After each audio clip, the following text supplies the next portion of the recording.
Gold trusted gold buyers మీరు తాకట్టు పెట్టిన బంగారాన్ని విడిపించి ఈ రోజు ఉన్న మార్కెట్ ధరకు కొనబడను.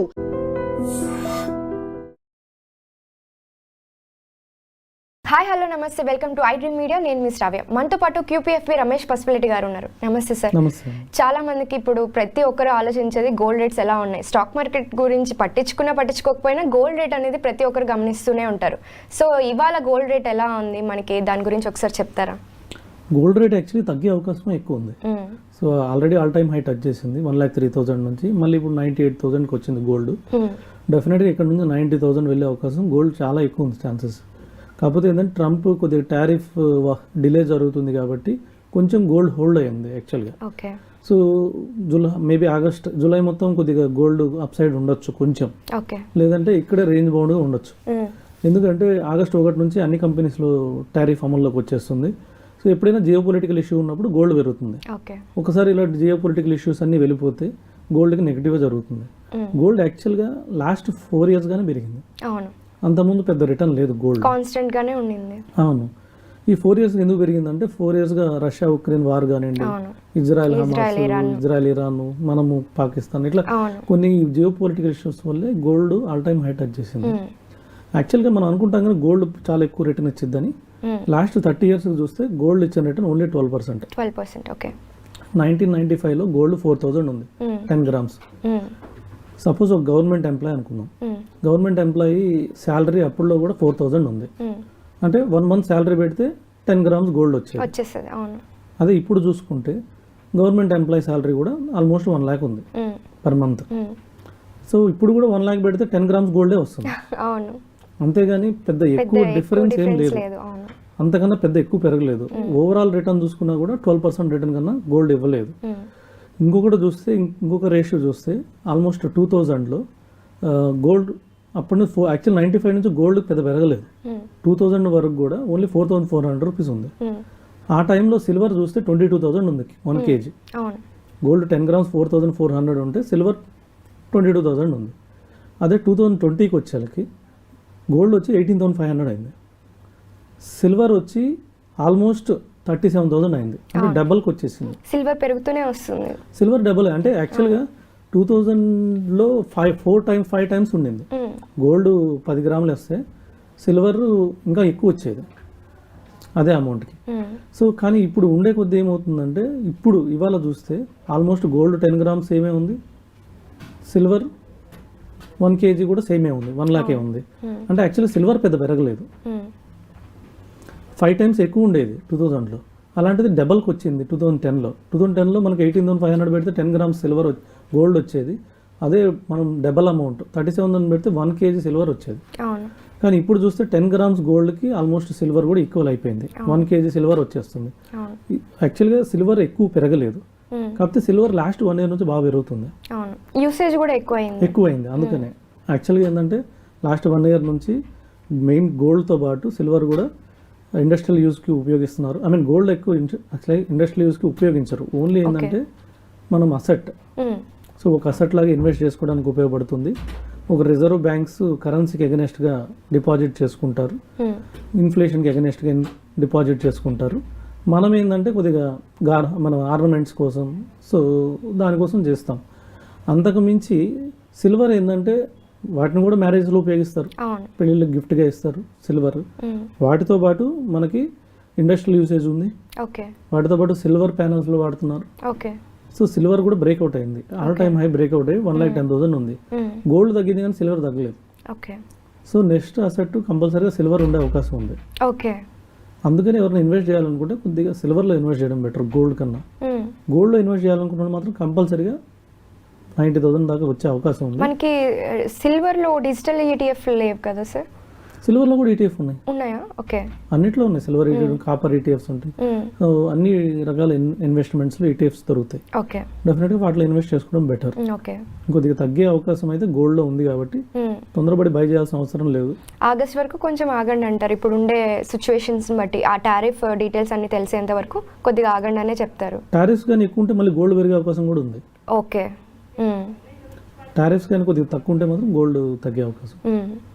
సో అందుకని అది చూసుకొని టారిఫ్స్ ఎక్కువ పడితే గోల్డ్ కొనుక్కోవచ్చు ఇమీడియట్గా. లేదు కానీ లేదు టారిఫ్స్ తగ్గినాయి అనుకోండి ఇండియా మీద కానీ లేకపోతే పెద్ద కంట్రీస్ మీద కొన్ని రోజులు వెయిట్ చేయడం బెటర్. ఓకే, సో సిచ్యువేషన్స్ని బట్టి మనం తీసుకుంటే డెసిషన్స్ తీసుకుంటే బెటర్ అంటారు. డెఫినెట్గా యాక్చువల్గా గోల్డ్ మనకి ఎక్కువ రిటర్న్ అయిపోయినా కూడా అంటే 12% అనేది కూడా చాలా మంచి రిటర్న్. సో మన ఇండియాలో లాస్ట్ 30 yearsలో 12% రేట్ ఆఫ్ మనకి ఇంట్రెస్ట్ రేట్ ఆఫ్ రిటర్న్ ఇచ్చిన ఇన్వెస్ట్మెంట్స్ ఏమైనా ఉన్నాయంటే 3 ఉన్నాయి. ఒకటి వచ్చేసి గోల్డ్, తర్వాత నిఫ్టీ కూడా 14% ఇచ్చింది, రియల్ ఎస్టేట్ కూడా ఆల్మోస్ట్ 12% ఇచ్చింది. సో 12% కన్నా ఎక్కువ ఇచ్చినవి ఇవే. ఈ 3 మన పోర్ట్ఫోలియోలో కంపల్సరీగా ఉండాలి. కాబట్టి గోల్డ్ కూడా కంపల్సరీ మన పోర్ట్ఫోలియోలో ఉండాలి. ఒక 10 to 15% చాలు.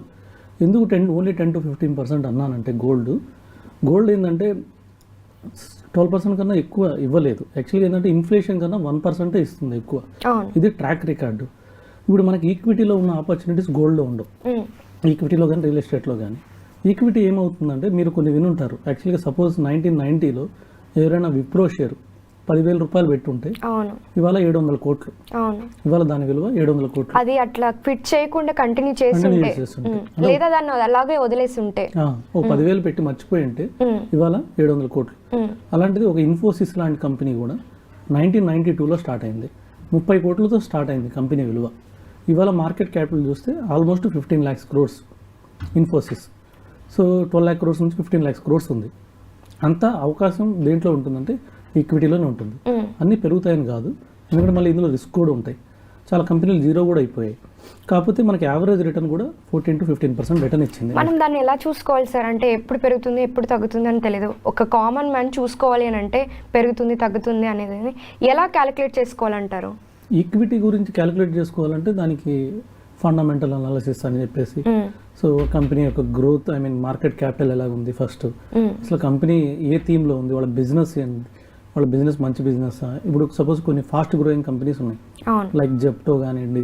సో ఇలాంటి కంపెనీ రిలయన్స్ కొద్దిగా స్లో అయిపోయింది, అంటే బాగా పెరిగిపోయింది, ఆల్రెడీ 20 లక్షల కోట్ల కంపెనీ అయిపోయింది కాబట్టి స్లోగా పెరుగుతుంది. ఫాస్ట్ గ్రోయింగ్ కంపెనీస్ అంటారు, లైక్ ఇప్పుడు జొమాటో కానివ్వండి, ఇవన్నీ ఫాస్ట్ గ్రోయింగ్, చాలా ఫాస్ట్గా పెరుగుతున్నాయి. వీటిలో మనం ఏది ఫాస్ట్గా ఎగ్జిస్ట్ అవుతుంది, ఒక 10 years తర్వాత ఈ బిజినెస్ ఉంటుందా లేదా. సో ఇలాంటివి మనం ముందే జాగ్రత్తలు తీసుకొని తర్వాత దాని మేనేజ్మెంట్ ఎలాంటిది, బ్యాలెన్స్ షీట్ ఎలా ఉంది, తర్వాత ఇవన్నీ మనం క్యాలిక్యులేట్ చేసుకొని ఈపీఎస్ అంటే ఎర్నింగ్ పర్ షేర్ అంటారు, పిఈ రేషియోస్ ఇవన్నీ చూసుకొని మనకి దాని మీద నమ్మకం ఉండాలి ఫస్ట్.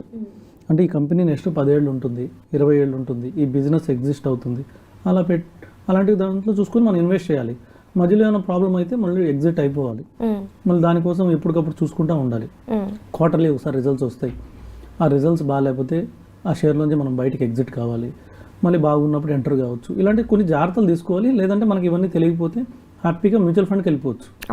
మ్యూచువల్ ఫండ్ మేనేజర్ ఇదే చేస్తారు, కంపెనీని ఫండమెంటల్ అనాలిసిస్ చేస్తారు, టెక్నికల్ అనాలిసిస్ చార్ట్స్ ప్రకారం కూడా మూవింగ్ యావరేజ్ పైన ఉంటే బై చేస్తారు, డౌన్ ఉంటే తీసేస్తారు. ఇలాగ మ్యూచువల్ ఫండ్లో పెట్టినా కూడా almost last 30 years return 14 to 15% return ఉంది. రియల్ ఎస్టేట్ కూడా మనం వినుంటాం. రియల్ ఎస్టేట్ కూడా సపోజ్ మనం 10,000 పెట్టి మనం అంటుంటాం, కోకాపేటలో సపోజ్ ఒకప్పుడు 10,000 పెట్టారు, ఇవాళ 100 కోట్లు ఉందని. సో ఇలాంటి ఎగ్జాంపుల్స్ కూడా ఓన్లీ రియల్ ఎస్టేట్లో కానీ లేకపోతే ఈక్విటీలోనే వస్తాయి. ఈ రెండిట్లోనే ఆపర్చునిటీ అంత ఎక్కువ ఉంది. గోల్డ్ ఏంటంటే మనకి స్టాగెంట్, ఓకే ఒక 12% కంపల్సరీ రిస్క్ లేకుండా, గోల్డ్ కూడా చాలా మంచిది, అది లిక్విడ్ ఎఫర్ట్ కాబట్టి. అవును, ఇప్పుడు రిస్క్ లేకుండా ఇన్వెస్ట్మెంట్స్ ఏమున్నాయంటే ఎఫ్డి ఉంది, లేకపోతే పోస్ట్ ఆఫీస్ స్కీమ్స్ ఉన్నాయి. ఇవన్నీ 6 to 7% కన్నా ఎక్కువ ఇవ్వట్లేదు. కానీ ఒక సేఫ్టీ తోటి మనకి 12% రేట్ ఆఫ్ రిటర్న్ ఇస్తుంది గోల్డ్. అందుకని దీన్ని ఒక 12% లేదా 15% మన పోర్ట్ఫోలియో అంతకన్నా మించకుండా అది కూడా ఈటీఎఫ్ రూపంలో పెట్టుకుంటే బెటర్. ఎందుకంటే లేకపోతే ఫిజికల్ గోల్డ్ తీసుకుంటే మళ్ళీ దానికి జిఎస్టీలు పడతాయి, వ్యాట్లు, తర్వాత తరుగని ఇవన్నీ పడతాయి. సో ఒక మనం డిమాట్ తీసుకొని డిమాట్లో మనం ఈటీఎఫ్లు కొనుక్కొని అందులో పెట్టుకోవడం బెటర్ గోల్డ్. ఇప్పుడు ఈ ట్రంప్ టారిఫ్ ఈ గోల్డ్ రేట్ మీద ఏమైనా పడుతుందంటారా? డెఫినెట్గా ట్రంప్ కానీ టారిఫ్స్ ఇంక్రీజ్ చేస్తే మళ్ళీ గోల్డ్ పెరుగుతుంది, టారిఫ్స్ డిక్రీజ్ చేస్తే గోల్డ్ తగ్గుతుంది. ఎందుకంటే ఏమైనా జియో పొలిటికల్ ఇష్యూ ఉన్నప్పుడు గోల్డ్ పెరుగుతుంది. మనం చూసాం లాస్ట్ టైం వార్స్ లో కూడా గోల్డ్ ఎందుకు పెరిగింది, ట్రంప్ గెలిచిన తర్వాత కూడా గోల్డ్ పెరిగింది, ట్రంప్ టారిఫ్ వార్ చేసినప్పుడు గోల్డ్ పెరిగింది. ఇలాంటి జియో పొలిటికల్ ఇష్యూస్ ఉన్నప్పుడే అందరూ ఏంటంటే సేఫ్టీగా గోల్డ్ పెట్టుకుంటారు. సో రిజర్వ్ బ్యాంక్స్ కూడా అందరూ గోల్డ్ బై చేస్తారు, అందుకని గోల్డ్ పెరుగుతుంది. కానీ ఇప్పుడు అలాంటి సిచ్యువేషన్స్ ఏం లేవు, అన్ని టారిఫ్స్ కూడా ఆల్మోస్ట్ అయిపోతుంది. August 1 తర్వాత ఇంక టారిఫ్ అనే మాట ఉండదు, క్లియర్ అవుట్ అయిపోతాయి. ఎందుకంటే August 1 లాస్ట్ అని చెప్పేసాడు ట్రంప్. ఆగస్టు 1 వరకే ఏమైనా నెగోషియేషన్స్ ఉన్నా కూడా ఆగస్టు 1 తర్వాత అన్ని ఫిక్స్ అయిపోతాయి, ఇంకా నెగోషియేషన్స్ ఉండవు, ఇంక ఈ పదం ఉండదు.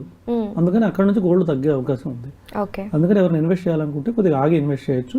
అది కూడా మీ పోర్ట్ఫోలియోలో ఒక 10 to 15% దాటకుండా చూసుకోండి. ఓకే. ఇలా అయితే డెఫినెట్గా మంచి రిటర్న్ వచ్చే అవకాశం ఉంది. Okay sir, thank you so much sir. Welcome.